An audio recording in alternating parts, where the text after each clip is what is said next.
Halo, Assalamualaikum. Apa kabar? Bertemu lagi dengan Bu Dini di channelnya Dini Suryani. Hari ini kita akan belajar tentang praktikum mengenai pencernaan makanan. Nah, judul percobaannya adalah struktur sistem pencernaan. Tujuan percobaan ini adalah mengurutkan bagian dari sistem pencernaan. Adapun alat dan bahannya adalah satu, gambar sistem pencernaan dan yang kedua alat tulis. Jika di rumahnya tidak memiliki ini patung tentang organ pencernaan bisa menggunakan gambar dari internet atau dari sumber mana saja. Sistem pencernaan manusia dibagi menjadi dua, yaitu saluran pencernaan dan organ-organ tambahan pada sistem pencernaan.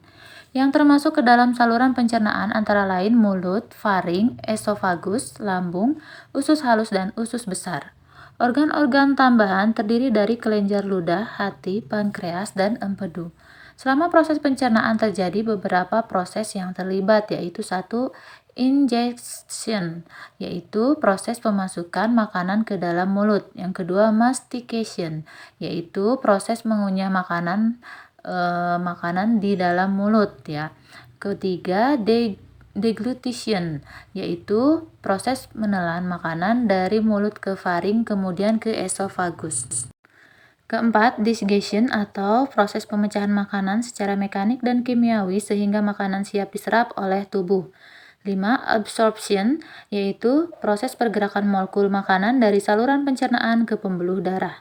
6. Peristaltik, yaitu gerakan kontraksi dan relaksasi yang terjadi di saluran pencernaan, yaitu terjadi di kerongkongan. 7. Defecation, yaitu pembuangan bahan yang sudah tidak bisa dicerna tubuh, yaitu feses dari saluran pencernaan. Prosedur percobaannya yaitu 1.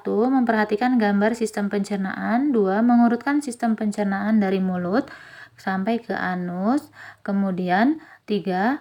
Menuliskan bagian-bagian tersebut ke dalam lembar kerja. Lalu 4. Mengambil kesimpulan dari percobaan tersebut. Inilah gambar dari sistem pencernaan. Jadi pertama, makanan masuk ke dalam mulut, kemudian terjadi di sini pencernaan mekanik dan kimiawi. Nah, pencernaan mekaniknya oleh gigi dan lidah dan pencernaan kimiawinya oleh kelenjar ludah. Lalu melalui kerongkongan, di sini faring terlebih dahulu ya. Lalu ke esofagus, di sini terjadi gerak peristaltik. Lalu kemudian ke lambung ya. Di lambung terjadi mekanik dan kimiawi, yang mekaniknya oleh dinding lambung dan yang kimiawinya oleh beberapa enzim-enzim. Selanjutnya setelah dari lambung yang paling utama yaitu ke usus halus. Di sini terjadi penyerapan sari-sari makanan, kemudian dilanjutkan ke usus besar. Di sini terjadi penyerapan air dan tempat sisa-sisa kotoran, dan yang terakhir menuju ke anus ya untuk pembuangan feses. Pertanyaan-pertanyaan. 1. Sebutkan bagian-bagian dari sistem pencernaan yang menghasilkan enzim. Jawabannya, bagian dari sistem pencernaan yang menghasilkan enzim adalah mulut, lambung, usus halus, dan pankreas. Enzim apa saja yang dihasilkan oleh organ-organ tersebut? 1. Mulut, yaitu kelenjar ludah atau saliva menghasilkan enzim petialin atau amilase. Kemudian lambung menghasilkan enzim pepsin, renin, dan asam klorida. Lalu usus halus menghasilkan enzim sakrosa, maltase, dan laktase. Dan yang terakhir pankreas menghasilkan enzim lipase, amilase, dan tripsin. 3. Enzim-enzim tersebut dapat mengubah zat apa saja menjadi zat apa. Lalu uraikan dan jelaskan. Jawabannya, enzim petialin atau amilase adalah mengubah amilum menjadi glukosa. Kemudian, enzim pepsin mengubah protein menjadi pepton. Lalu, enzim renin mengubah protein susu menjadi kasein. Asam klorida atau HCl berfungsi membunuh kuman penyakit dan mengasamkan makanan. Enzim amilase mengubah zat tepung menjadi zat gula. Enzim lipase mengubah lemak menjadi asam lemak. Enzim tripsin mengubah protein menjadi asam amino. Enzim sakrase mengubah sakrosa menjadi glukosa. Enzim maltase mengubah maltosa menjadi 2-glukosa. Kemudian enzim laktase mengubah laktosa menjadi glukosa dan galaktosa. Sistem pencernaan manusia terdiri dari 6 organ utama, yaitu 1. Mulut. Mulut merupakan bagian pertama dari sistem pencernaan. Makanan masuk ke dalam tubuh pertama kali melalui mulut. Di dalam mulut, makanan dicerna secara mekanik karena makanan dikunyah dan dihancurkan oleh gigi. Di dalam mulut juga terdapat lidah yang berfungsi mengatur posisi makanan saat dikunyah. Lalu selain itu, lidah juga berfungsi merasakan makanan. Untuk memudahkan dalam menelan makanan, mulut akan memproduksi air ludah atau air liur. 2. Kerongkongan. Kerongkongan atau esofagus merupakan lorong yang akan dilewati makanan sebelum memasuki lambung. Di dalam kerongkongan, makanan tidak mengalami proses pencernaan lebih lanjut. Di kerongkongan terjadi gerakan peristaltik atau gerakan mendorong makanan menuju lambung. 3. Lambung.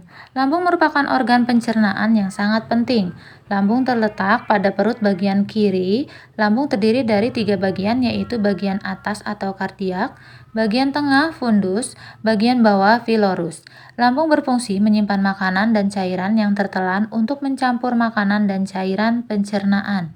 Di dalam lambung, makanan mengalami pencernaan mekanik oleh otot lambung sehingga terjadi gerakan meremas-remas oleh dinding lambung.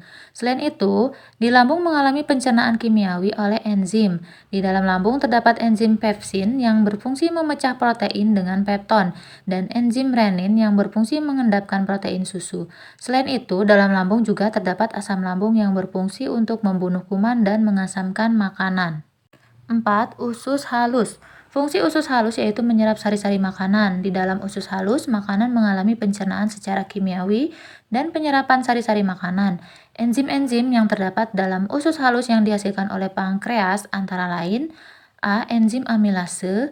Amilase berfungsi menguraikan zat tepung menjadi zat gula atau glukosa. B. Enzim tripsin. Enzim tripsin ini berfungsi menguraikan protein menjadi asam amino. C. Enzim lipase. Lipase berfungsi mengubah lemak menjadi asam lemak untuk mencerna makanan dibantu oleh cairan empedu yang dihasilkan oleh hati. D. Usus besar. Di dalam usus besar terjadi pencernaan sisa-sisa makanan yang tidak dapat tercerna oleh organ sebelumnya.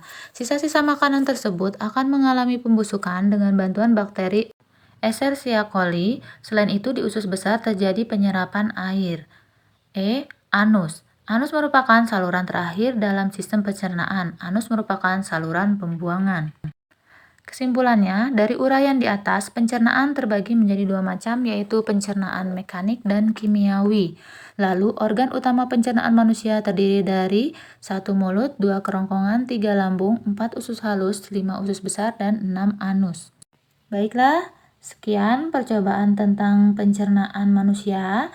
Berikut adalah foto dari patung organ pencernaan. Sekian dari Bu Dini, semoga bermanfaat. Mohon maaf jika ada kesalahan. Wassalamualaikum warahmatullahi wabarakatuh. Sampai jumpa.